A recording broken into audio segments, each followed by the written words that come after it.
Bonjour les amis. Eh ben je me présente, je m'appelle Tacotac. T-A-K-O-T-A-K. T-A-K-O-T-A-K. Tacotac. Voilà, donc ben, je suis de temps en temps, je passerai pour vous dire des choses. Alors, qu'est-ce que je vais commencer? J'ai une chose importante. Voilà, mon ami Trotti Taxi avait fait une vidéo euh, étincelle Paris étincelle 1 et il avait fait partie 2. Donc j'ai une petite allocution pour lui rendre service. Ben, on ne sait pas pourquoi, mais on a fait une vidéo d'1h10 dans Paris avec les illuminations. On n'arrive pas à la passer. Donc là, on va faire un essai parce que c'était avec le téléphone de Valérie. Mais là, espérons que on va essayer de faire cette vidéo, voir si ça passe. Parce que là, on ne sait pas, le réseau est bon, les machins c'est bon, le forfait, il reste 10 gigas, c'est bon, mais il y a quelque chose qui coince. Depuis hier, ça fait 24 heures que j'essaye de passer la vidéo, Trotti Taxi, il est fatigué, ça l'énerve, ça m'énerve, ça m'énerve.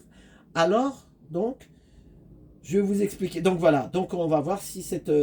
faudra qu'on refasse une vidéo dans Paris. Peut-être que Trotti Taxi, il a ouvert trop son clapet. J'ai parlé du grand plus riche de France, celui qui décore tout Paris. Je sais pas ce que j'ai dit de mal. Il a dit quoi? J'en sais rien. Qu'est-ce qu'il a dit? Mais moi j'ai dit peut-être quelque chose qui dérange. J'ai parlé des vitrines de Noël du boulevard Haussmann. Peut-être que j'ai dit quelque chose qu'il fallait pas dire. Ça, on ne nous dit pas tout. Mais moi, j'ai dit ça, mais je sais pas, j'ai rien dit pour moi. J'ai vu aussi plein de Mercedes place Vendôme. J'ai déconné, il a déconné un petit peu devant les grosses Mercedes, avec tous ces chauffeurs qui attendaient, je sais pas qui là-dedans. Enfin, on s'en fout. Voilà, donc ben, on est désolé, on vous met autre chose à la place. Heureusement qu'on avait dans le garde-manger d'autres vidéos, donc voilà, c'est pas un problème. Voilà, donc, qui est Tacotac? Tacotac, c'est un chat sauvage. On l'appelle le chat de palace ou Manul. Mais pourquoi le chat de palace? C'est pas un chat de palace du Ritz ou du Georges V ou du Plaza Athénée. Non, non, non, non, non. Le chat de palace, c'est un chat sauvage qui est en plus en voie d'extinction. Il n'y en a plus que 15 000 dans le monde. Il vit dans les montagnes du Tibet, en Asie centrale et en Mongolie, dans les zones montagneuses. Et d'ailleurs, c'est pour ça, vous voyez les petites oreilles là, on ne les voit pas parce qu'il est caché derrière un rocher.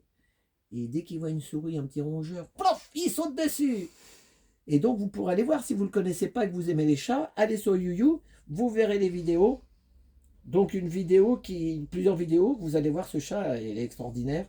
Et on peut même pas l'adopter, on peut pas c'est pas un chat qu'on met à la maison, qu'on lui donne des croquettes. Non, non, non, non. Lui, il demande rien à personne. Et en plus, c'est un chat qui aime réfléchir avant d'agir. Ça, c'est important. Réfléchir avant d'agir. Donc, impossible de le domestiquer, oui. Donc, voilà. Et ben, donc, ah oui, et puis aussi quelque chose d'important, c'est que c'est le seul chat qui a des pupilles rondes. Alors que les chats, normalement, vous voyez, ils ont des pupilles un peu. Mais lui, il a des pupilles rondes. Voilà, c'est pas un trop gros chat, il pèse entre 5 et 6 kilos, comme tous les chats, mais il a besoin de personne. Voilà. Donc, et le monsieur qui a découvert, pourquoi on l'appelle le chat de palace, parce que c'est un monsieur en 1776 qui l'a découvert, qui s'appelait Peter Simon Palace. Donc, on l'appelait le chat de palace. Voilà. Donc, on va finir parce que je ne vais pas vous saouler. Mais bon, alors, je suis Trotti, il est désolé. Hein. Donc, voilà. On va voir si celle-là passe et puis que l'autre, elle n'a pas passé. C'est que ça vient pas de... Si je suis là sur l'écran et c'est que l'autre, il passe pas, c'est qu'il y a, il y a comme un défaut. Donc, voilà. Alors, et je vais vous finir par un... Valérie m'a trouvé un texte dans ses chaînes qu'elle fait des recherches. Et elle a trouvé un beau texte. Elle a trouvé que c'était un beau texte.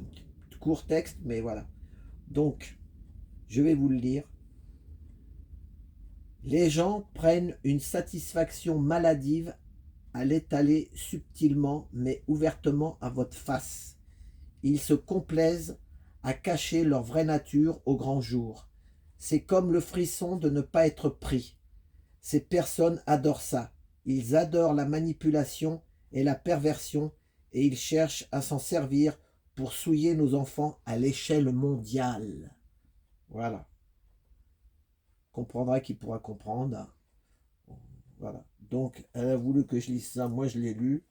Donc, voilà. Parce que Valérie, elle défend les enfants comme toutes les femmes, en fait, sur la planète. Les femmes donnent la vie. Donc, ne supporte pas qu'on touche aux enfants. Voilà. Aux petits chatons aussi. Hein. Et lui, le petit chat de palace, quand il fait des enfants, il en fait entre 6 à 8 d'un coup. Ah, vous imaginez? Alors, si il est en gestation sur 10 mois, alors s'il remet ça tous les ans, bah, ça lui en fait hein, une chatterie dans les montagnes là-bas. Ah oui, et alors, il peut vivre l'hiver tellement qu'il fait froid, à moins 40 degrés, il vit dans la montagne, avec sa fourrure là. Allez voir, vous allez voir, c'est incroyable ces chats-là. Voilà. Donc de temps en temps, ben, hein, et puis donc j'ai Trotti Taxi, il m'a fait un beau panneau là, oh là là, un panneau un peu de révolutionnaire, la Pachamama, la terre-mère nourricière, voilà. Vous voyez, il demande rien à personne, il attend pas des grands, ce chat là, il attend pas des grands industriels pour qu'on lui fasse des croquettes de la mort, ou des croquettes hein, qu'après ils ont les reins qui se bloquent, ils ont, comme les chiens, hein, des fois, quand vous donnez trop de croquettes à des chiens ou des machins, des animaux, c'est pas bon. Hein. C'est comme si à votre enfant vous lui donnez que des cornflakes toute l'année, est-ce qu'il va être heureux? Ben, je crois pas. Hein. Normalement, on doit leur donner des légumes, on doit leur donner un peu de viande. Bon, voilà. Enfin bon. Hein. Voilà. Donc, ben, je vais vous dire au revoir. Et puis, regardez, je vais vous faire plein de bisous. Et puis, de temps en temps, ben, quand il y a quelque chose à dire, hein, qu'on a une allocution officielle de chat révolutionnaire, ou moi je ne dirais pas révolutionnaire, je dirais je suis évolutionnaire, mais l'évolution, il y en a qui n'aiment pas ça, mais c'est que le 2%. 98% ils sont pour l'évolution, mais il y a 2%, ils veulent évoluer, mais que dans leur sens, et pas dans le sens du bien commun pour le plus grand nombre. Voilà le problème. Voilà. Allez, moi je vais retourner dans ma grotte. Hop là!